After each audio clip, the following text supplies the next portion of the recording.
सना क्यों पढ़ते हैं? इसलिए कि नमाज सिर्फ रुकू और सजदे का नाम नहीं, नमाज अल्लाह के साथ एक मुलाकात है, एक रूहानी गुफ्तगू है और हर गुफ्तगू की शुरुआत अदब से होती है। सना दरअसल नमाज का वो दरवाज़ा है जिसे गुजर कर हम कुरान की तिलावत यानी सूरह फातिहा तक पहुँचते हैं। रसूलुल्लाह सब नमाज की शुरुआत सना से किया करते थे और हमें भी यही सुन्नत सिखाई गई है। आज की इस वीडियो में हम एक ऐसे इस्लामी अमल के बारे में बात करने वाले हैं जिसे हम रोज़ अदा तो करते हैं लेकिन अक्सर उसकी गहराई पर ध्यान नहीं देते और वो अमल है सना। हम में से ज़्यादातर लोग हर नमाज में सना पढ़ते हैं, लेकिन क्या कभी हमने ठहर कर ये सोचा है कि हम सना क्यों पढ़ते हैं? सना के अल्फाज क्या कहते हैं? और अल्लाह ताला को ये अल्फाज इतने महबूब क्यों हैं कि हर नमाज की शुरुआत इन्हीं से करवाई गई? चलिए आज इस बात को दिल से, सुकून से और आसान अल्फाज में समझते हैं। सबसे पहले ये जानना ज़रूरी है कि सना आखिर है क्या?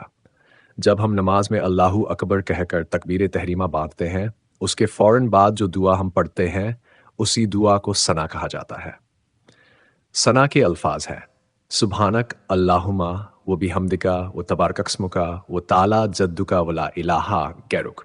अब ज़रा इन अल्फाज के मानी पर गौर कीजिए, क्योंकि जब मानी दिल तक उतरते हैं तो नमाज सिर्फ पढ़ी नहीं जाती, महसूस की जाती है।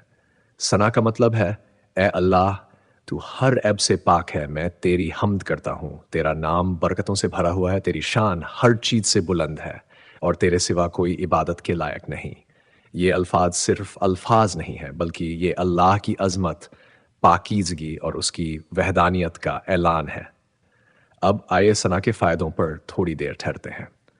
सबसे पहला फ़ायदा यह है कि सना पढ़ने से दिल में आजिज़ी पैदा होती है। इंसान का गुरूर पिघलता है और उसे एहसास होता है कि वो अल्लाह के सामने कितना छोटा है। दूसरा फ़ायदा यह है कि सना ईमान को ताज़ा कर देती है। जब हम कहते हैं वला इलाहा गैरुक, तो दिल दोबारा गवाही देता है कि अल्लाह के सिवा कोई सहारा नहीं, कोई मददगार नहीं। तीसरा फ़ायदा यह है कि सना नमाज में खुशू और सुकून पैदा करती है। जो शख्स मानी समझकर सना पढ़ता है, उसकी नमाज सिर्फ जिस्म की हरकत नहीं रहती, बल्कि दिल की इबादत बन जाती है। और एक बहुत बड़ा फ़ायदा यह है कि अल्लाह ताला अपने बंदे की हम्द को पसंद फरमाता है, ख़ास तौर पर तब जब बंदा दिल की गहराई से उसकी बड़ाई बयान करता है। सना हमें तवाज़ो भी सिखाती है। ये एहसास दिलाती है कि हम जो कुछ भी हैं सिर्फ अल्लाह की मेहरबानी से हैं और असल बड़ाई सिर्फ उसी के लिए है। आखिर में मैं एक बात दिल से कहना चाहूँगा।